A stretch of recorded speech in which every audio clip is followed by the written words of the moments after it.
Selamat pagi, selamat siang Bapak Ibu. Maksud saya menghubungi Bapak Ibu untuk meminta waktu sebagai responden saya. Nah, saat ini saya sedang dididik menjadi konsultan Unity Corporation. Saya mendapat tugas dari kantor untuk market survey. Tugas pertama saya ialah survei 100 orang responden mengenai kesadaran masyarakat mengenai pengelolaan keuangan pribadinya.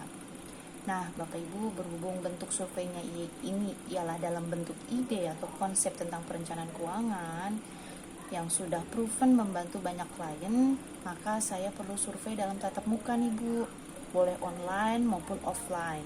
Hal ini tentunya untuk mendapatkan respon yang bagus. Dan tenang saja, tugas saya ini juga diawasi oleh OJK.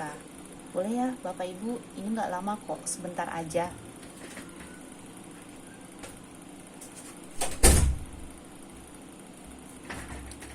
Oke. Nah, Rio, enaknya sih kayaknya kita suruh dia isi Bitly sebelumnya ya Rio ya. Coba nanti gue pikirin. Jadi Bitly ini sebenarnya seperti data-data gitu. Jadi data-data ini kalau mereka tanya datanya ini buat apa? Data ini untuk bukti internal kita kok. Bukti internal aku udah survei ke kamu. Nah, jadi kalaupun nanti terakhir dia nggak ngasih KTP, kita bisa tahu setidaknya umurnya berapa, dia kerja di mana, sebagai apa, sudah menikah atau belum.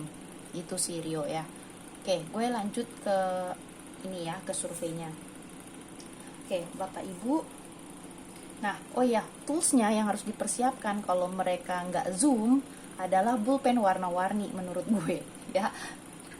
Jadi ini supaya lebih jelas aja ngelihatnya. Oke Rio, mulai ya Rio ya. Oke Rio, setuju ya kalau sebagian besar orang bekerja atau berbisnis salah satu tujuannya untuk menghasilkan income. Oke. Nah, biasanya Rio, setelah lo mendapatkan penghasilan, apa sih yang lo lakukan dengan penghasilan tersebut? Boleh dirinci nggak? Oke, belanja, bayar cicilan, oke, SPP anak sekolah, oke, makan, oke, listrik, oke, kebutuhan rumah tangga, oke, belanja ya Cin ya. Oke, aku anggap ini berarti ini aku anggap sebagai biaya rutin ya Rio ya. Setuju ya. Nah, kalau ada sisa, biasanya lu apakan nih Rio? Kalau ada sisa, oke, lu tabung. Nah, boleh tahu tabungannya tujuannya tuh buat apa sih Rio? Oke, kuliah anak. Oke, kuliah anak. Apalagi Rio? Buat jaga-jaga. Oke, gue tulis dana darurat ya. Buat apa lagi? Beli rumah. Oke, gue tulis aset di sini. Ada lagi? Oke, sementara lu itu ya. Nah, ya memang sebagian responden juga menjawab hal yang sama dengan lu. Nah, rata-rata mereka menabung untuk jaga-jaga, untuk pendidikan anak, untuk beli aset, selain itu juga untuk pensiun, dan juga buat ibadah kayak seperti umroh gitu. Nah, menurut lo nih, berapa lama minimal yang diperlukan untuk menabung ini semua Rio? Lebih dari 10 tahun. Oke, gua anggap ini tabungan jangka panjang ya. Setuju ya? Tabungan jangka panjang. Nah, jadi gini Rio, ternyata setiap manusia itu bertemu pada 3 siklus kehidupan. Kalau gue boleh gambarkan seperti ini ya. Nah, di siklus yang pertama ini adalah siklus di mana kita tidak produktif. Kenapa? Karena kita belum punya penghasilan. Ya, belum punya penghasilan aktif tetap. Karena di tahap ini kita sedang belajar biasanya. bermain,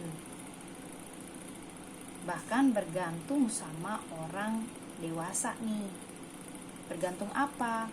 Untuk biaya hidup dan pendidikan nih biasanya yang utama.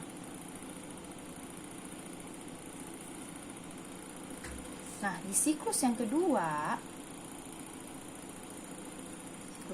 nih, kita sudah memasuki tahap produktif nih, ya. Seperti kita ini si Rio ya, dimana siklus ini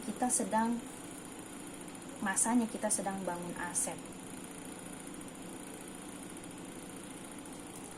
Karena kenapa? Karena di tahap inilah kita mulai bekerja,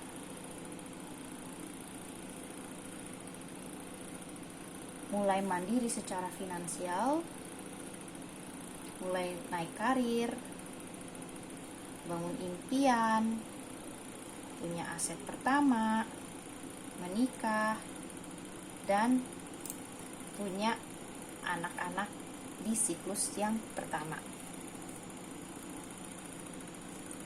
Jadi di tahap sebelumnya kita bergantung pada orang lain, tetapi di tahap ini ada orang lain yang bergantung sama kita.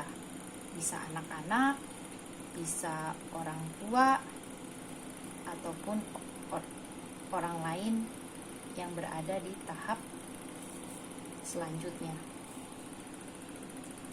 Nah, lalu nantinya kita akan bertemu dengan tahap ketiga nih Rio. Tahap dimana kita mulai gak produktif lagi. Sebagian orang menyebutnya adalah masa pensiun.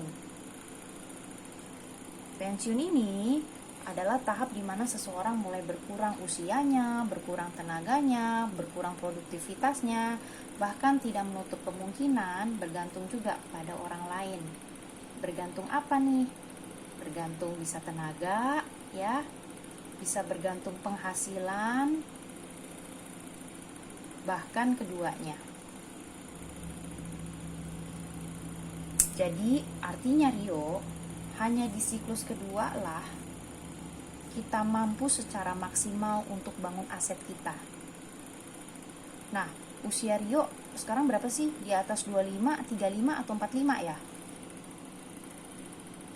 Oh, di atas 35. Oke, berarti jika usia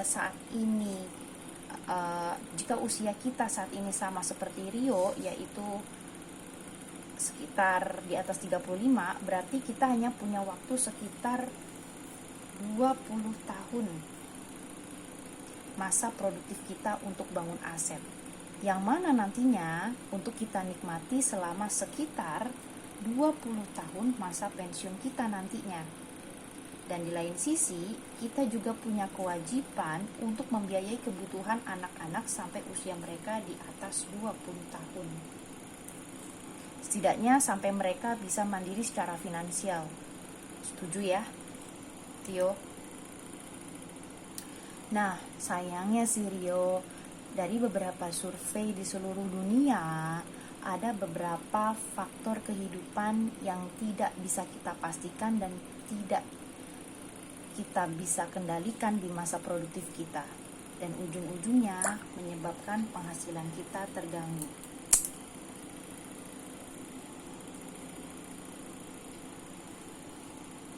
Nah Rio, gue mau tanya nih sama lo, apakah menurut lo nih ya, apakah kita bisa memastikan kita bisa bekerja dan produktif terus sampai usia 55?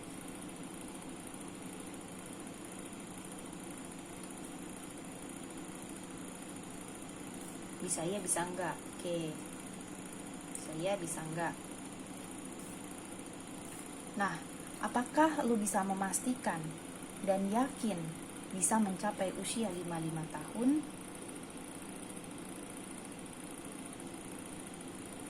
Enggak. Apakah kita bisa memastikan akan punya dana pensiun yang cukup?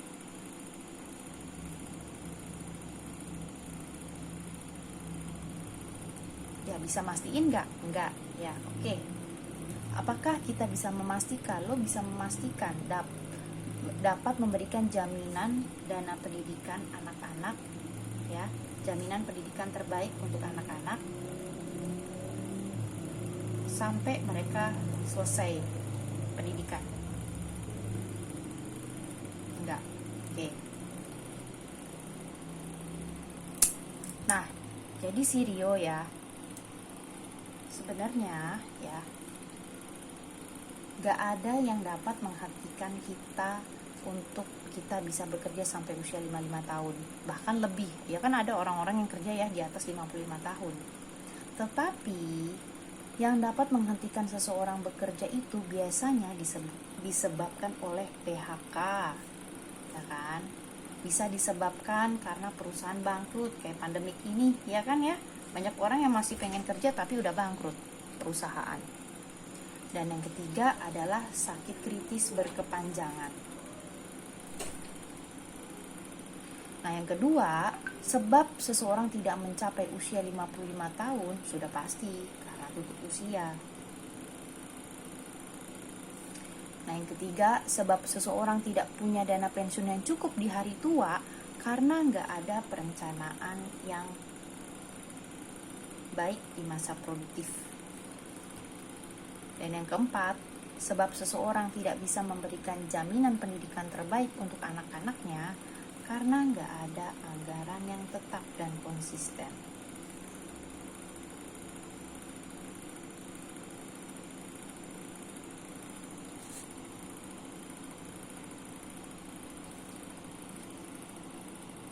Lalu solusinya bagaimana?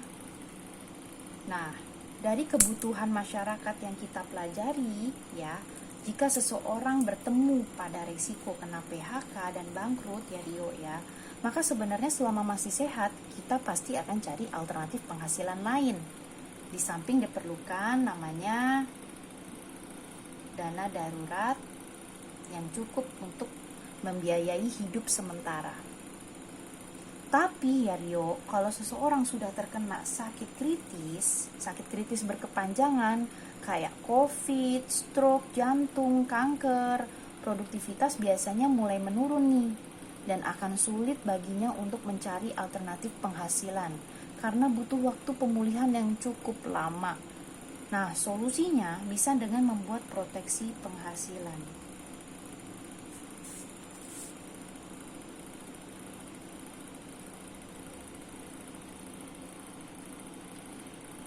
Nah, solusi dari orang yang tutup usia tiba-tiba nih, maka diperlukan dana warisan yang liquid atau cepat cair. Hal ini untuk membiayai kebutuhan hidup sementara keluarga yang ditinggalkan, seperti belanja, cicilan, SPP, makan, listrik, dan biaya rumah tangga. Ya.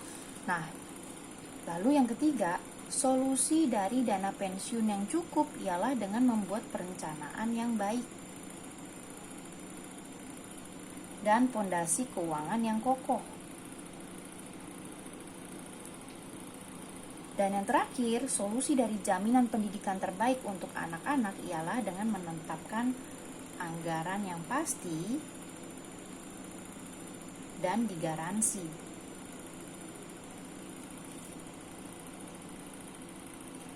Nah, dari semua ini ya, menurut lo Rio, resiko mana yang bisa lo kontrol dan tidak bisa lo kontrol?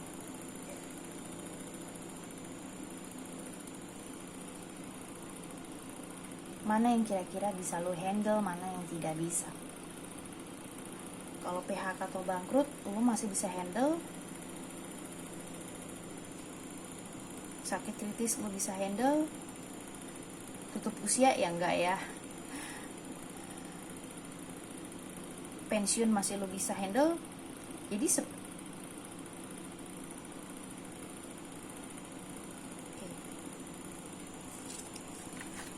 sorry, ini nanti ada revisi ya Rio ya. Oh oke, gitu ya Rio ya.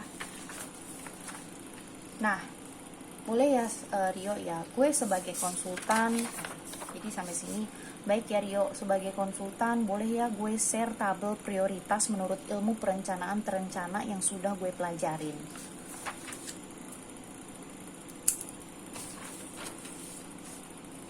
Jadi fondasi yang kokoh nih, fondasi keuangan adalah yang pertama. Yang pertama ini adalah jaminan kesehatan.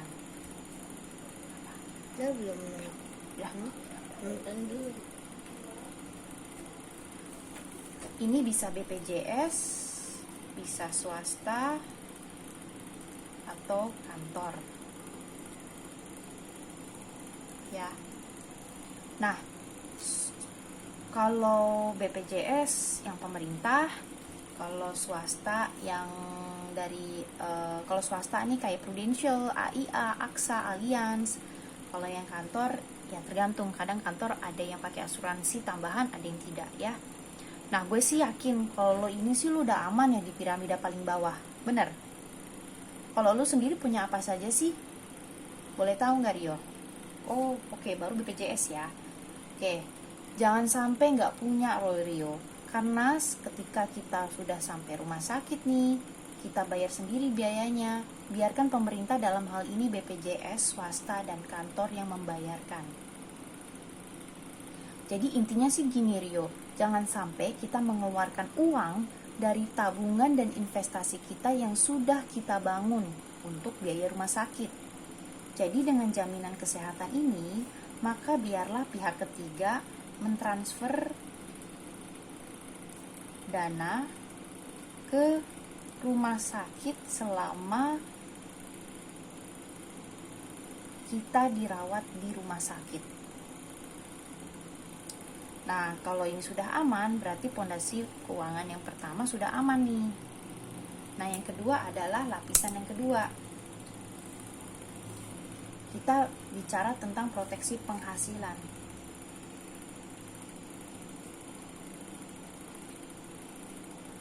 Atau santunan sakit kritis. Nah, bicara sakit kritis, ya, kita nggak bicara orang yang sekarang sakit besoknya sembuh. Jadi, setelah keluar dari rumah sakit, pemulihan dan pengobatan itu bisa seminggu, bisa berbulan-bulan, bahkan bertahun-tahun. Bener ya, Rio ya?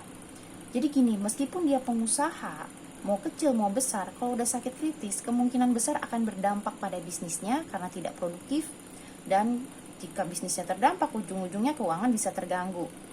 Kalau karyawan bagaimana? Kan ada asuransi. Nah, perlu diketahui bahwa ada undang-undang ketenagakerjaan yang memperbolehkan perusahaan untuk mem-PHK-kan karyawan jika sakit-sakitan dan tidak dapat bekerja selama 6 bulan berturut-turut. Ya, perusahaan mana sih ya mau bayar gaji karyawan kalau karyawan itu nggak masuk alias produktif? Kalaupun masih baik, ini perusahaan, palingan kita hanya dapat gaji pokok. Nah, bedanya apa dengan jaminan kesehatan? Bedanya, pihak ketiga akan mentransfer dana ke rekening pasien, ke rekening kita.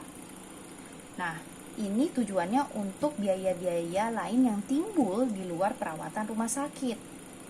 Contohnya kursi roda, obat-obatan, vitamin, transport, dan makanan pendamping keluarganya.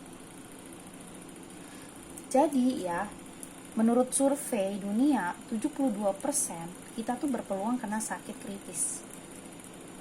Artinya, 720 orang dari 1000 itu berpotensi terkena sakit kritis. Dan menurut USU ya, Universitas USU nih, orang kalau kena sakit kritis biaya pengobatan yang diperlukan minimal 500 juta di luar pengobatan perawatan di rumah sakit. Nah, yang ketiga adalah dana warisan. Kenapa? Kalau kita bicara tutup usia, kemungkinan itu 100% loh. Kita berpeluang tutup usia, ya, cuman nggak tahu kapan. Benar kan ya, Rio ya? Jadi untuk orang yang punya keluarga atau tanggungan, itu wajib yang namanya memberikan warisan.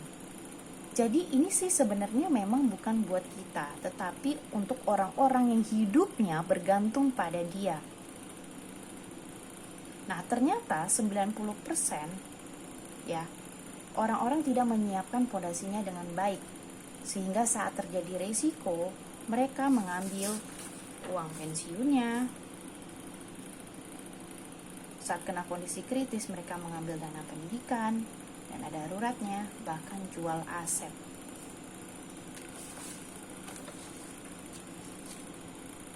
Nah, dengan kita bisa memberikan dana warisan yang liquid, maka ini setidaknya bisa membantu untuk memenuhi biaya rutinnya dan juga tabungan jangka panjang.